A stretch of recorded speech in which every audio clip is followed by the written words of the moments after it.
اذاں ازل سے تیرے عشق کا ترانہ بنی، نماز اس کے نظارے کا ایک بہانہ بنی۔ اور پھر وہ وقت بھی آیا کہ جب نبی کریم علیہ السلام کا وصال ظاہری ہوا، اللہ اکبر، سارے صحابہ پھوٹ پھوٹ کے رو رہے۔ حضرت بلال حبشی رضی اللہ تعالیٰ عنہ نے ایک کونے میں جا کر بس بیٹھ گئے اور گمسم ہیں، عجیب کیفیت ہے، کسی سے بات نہیں کر رہے، خاموش بیٹھے ہوئے، روئے جا رہے ہیں، روئے جا رہے ہیں، بیٹھے ہوئے ہیں، بیٹھے ہوئے ہیں۔ اذان کا وقت ہوا، سیدنا ابو بکر صدیق رضی اللہ تعالیٰ عنہ فرمایا بلال اذان کا وقت ہو رہا ہے۔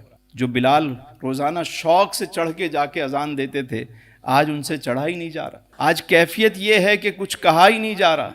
اذان کہنا شروع کی لیکن اذان مکمل نہ کر سکے، اور پھر رخت سفر باندھ لیا۔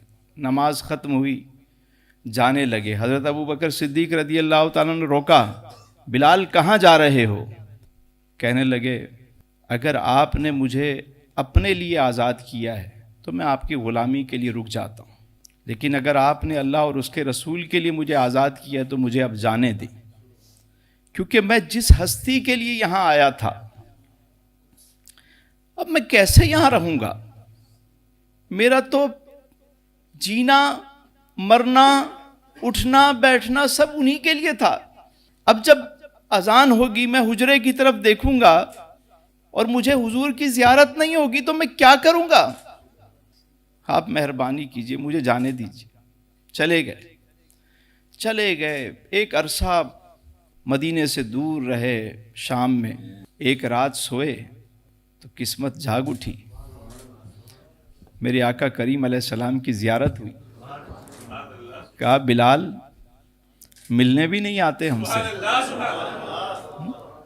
یہ کیسا عشق ہے، ملنے بھی نہیں آتے۔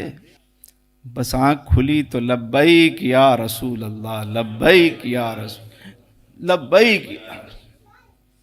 وہیں سے نعرہ مارتے ہوئے عشق و مستی میں چلے آ رہے ہیں، مدینہ منورہ پہنچ گئے۔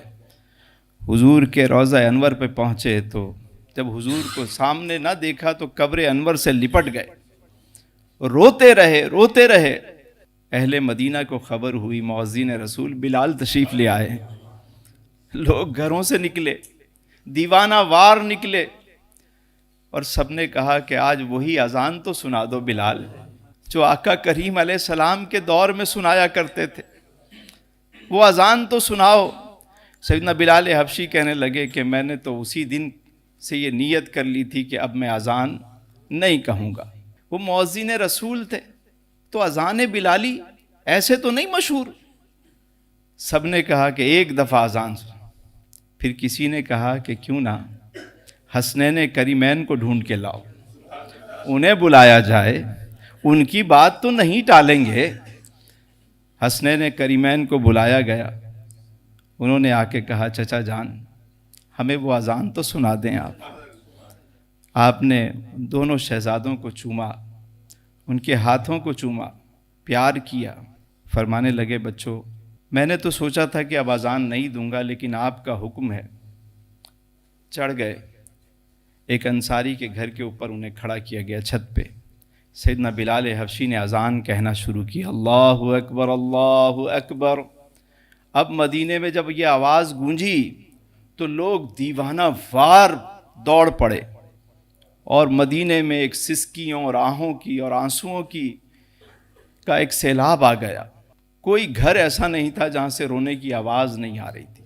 سب کو وہ دور رسالت یاد آ گیا کہ حضرت بلال حبشی اذان دیا کرتے تھے۔ لوگ دیوانہ وار دوڑ رہے ہیں، دوڑتے دوڑتے سارے جمع ہو گئے۔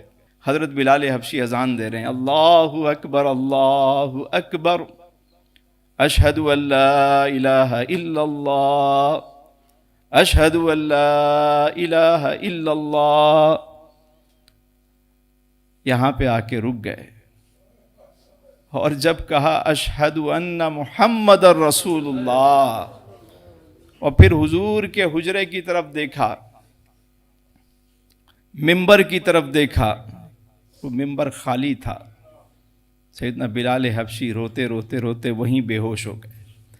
جب ہوش آیا تو پھر رخت سفر باندھا اور پھر چلے گئے۔ سیدنا بلال حبشی رضی اللہ تعالیٰ آپ کبھی مدینے آتے، زیارت کرتے، پھر چلے جاتے، پھر آتے، پھر آپ کا وصال شام میں ہوا، اور آپ کا جو مزار مبارک ہے وہ دمشق میں ہے۔